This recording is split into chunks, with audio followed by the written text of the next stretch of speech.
गोष्टीचं नाव आहे पाठलाग. जंगलात, माळावर, रानीवनी फिरताना आपण पक्षी, झाडं, पानं फुलं, फुलपाखरं, किडे, कधीकधी सापसरडे असं सारं काही बघत असतो. आपल्या अवतीभोवती असणारी सजीव सृष्टी आणि तिच्या खाणाखुणा आपलं लक्ष वेधून घेतात. इथं एक गोष्ट कळत नकळत कायम घडत असते, ती म्हणजे पाठलाग. सतत कुणीतरी कुणाचा तरी पाठलाग करतंय असंच वाटत राहतं. बघा हां, रात्रीनंतर दिवस येतो, मग पुन्हा दिवसानंतर रात्र येते आणि मग पुन्हा रात्रीनंतर दिवस येतो. असं रोजचं चक्र सुरू असतं.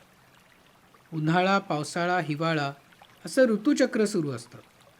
यात कोण कुणाचा पाठलाग करतंय खरं तर तेच कळत नाही. एका पुढे एक किंवा एका मागे एक असे चक्र सुरूच आहे. पण यात ताळमेळ मात्र नक्कीच आहे हां. पण कधीकधी पाठलागाची वेगळीच गंमत पाहायला मिळते. म्हणजे जो एखादा प्राणी किंवा पक्षी दुसऱ्या पक्ष्याचा किंवा प्राण्याचा पाठलाग करत असतो आणि अचानक ज्याचा पाठलाग सुरू होता तोच पाठलाग करू लागतो. म्हणजे टार्गेटच एकदम बदलल्यासारखं. काहीतरी कोड्यात बोलल्यासारखं वाटतंय ना? सांगतो. आपण बघतो ना कधीकधी खूप कावळे एखाद्या घारीच्या मागे लागतात. घार आपली एखाद्या झाडावर निवांत बसलेली असते. कधी आराम करत असते, तर कधीतरी तिने काहीतरी भक्ष्य खायला आणलेलं असतं आणि म्हणून या कावळ्यांचं त्या घारीकडे लक्ष जातं. किंवा मोठ्या झाडोऱ्याच्या जवळ घारीलाही घरटं करायचं असतं आणि कावळ्यांनाही त्यांचं घरटं करायचं असतं. म्हणूनही हा पाठलाग सुरू होऊ शकतो. तर असंच आसपासचे कावळे झुंडीने या फांदीवर बसलेल्या झाडीचा समाचार घेतात. मग इतका वेळ स्वस्थ बसलेली घार अचानक उडायला लागते. कावळ्यांची झुंड आता हवेत घारीचा पाठलाग करू लागते. 1, 2, 4 घिरट्या घेतल्यावर घार आपला नूरच बदलते आणि अचानक गिरकी घेऊन कावळ्यांचाच पाठलाग सुरू करते. इतका वेळ घारीला हुसकावून लावणाऱ्या कावळ्यांचाच आता घार पाठलाग सुरू करते आणि त्यांना हुसकावून लावते. माझंही एकदा असंच झालं.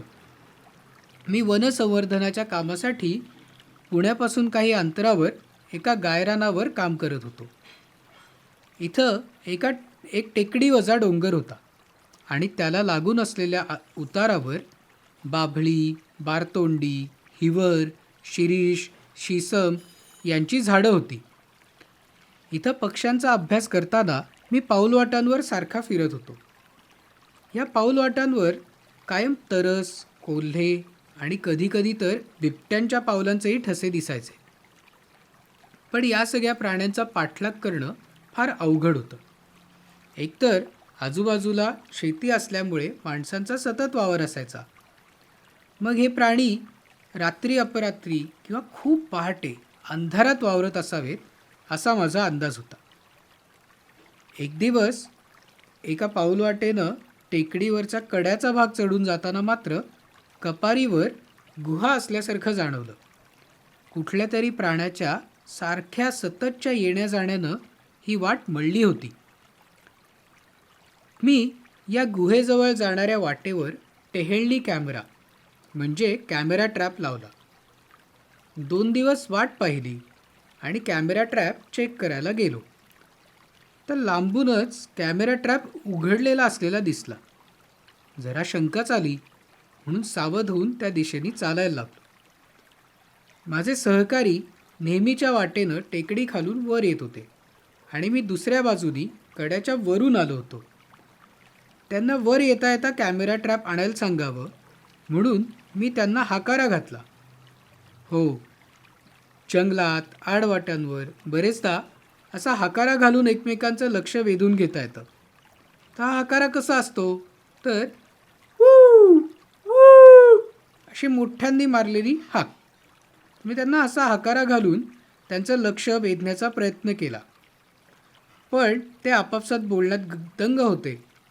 त्यातले काही जण तर सीताफळच वेचत होते. त्यांचं कोणाचंही माझ्याकडे लक्ष गेलं नाही. पण झालं उलटंच. माझ्या या हकाऱ्यानं अचानक माझ्यापासून 20 फुटांवर असलेल्या एका झुडपातून कुणीतरी प्राणीच बाहेर आला. तो बाहेर येताना ती साधारण अशी आकृती मला दिसतच होती. सोबत कॅमेरा होताच. तो सावरत मी नजर टाकली आणि 1-2 फोटो काढले. इतके दिवस मी ज्याच्या पावलांच्या खुणा बघत होतो, माग काढत होतो आणि पाठलाग करत होतो, तोच प्राणी जणू माझ्या समोर आला होता. हो, पण पुढे उलटंच झालं. माझ्या समोर उभं ठाकलेलं हे तरस माझ्या दिशेनंच चालू लागलं. मी पाठ न फिरवता आल्या वाटेनंच मागे मागे चालू लागलो. म्हणजे आपल्याला एखादा प्राणी दिसला तर न घाबरता आपण रिस्पॉन्ड केलं पाहिजे आणि एकदम हालचाल करत, घाबरत, रिॲक्ट न करता हळूहळू सावध आपण मागे मागे आलो. त्या प्राण्याला थोडीशी वाट करून दिली की तो प्राणी आपापल्या दिशेने जातो. हे मी बरेचदा वाचलं आहे, अनुभवलंही आहे. मी तसाच वागत होतो. तरस येतच होतं. मी थांबलो की तरस चालू लागे आणि मी चालायला सुरुवात केली की ते न्याहाळत मला बघत थांबे. असं 100-200 मीटर गेल्यावर आमचा हा पाठलाग संपला आणि तरस पुन्हा झाडोऱ्यातनं मागे निघून गेलं. कदाचित त्याच्या घराच्या हद्दीत खूप जवळ गेल्यामुळे ते सावध झालं असावं आणि त्यांनी माझा पाठलाग सुरू केला असावा. मी लांब गेल्यावर साहजिकच त्यानं पाठलागही थांबवला. अशी ही गंमतच झाली.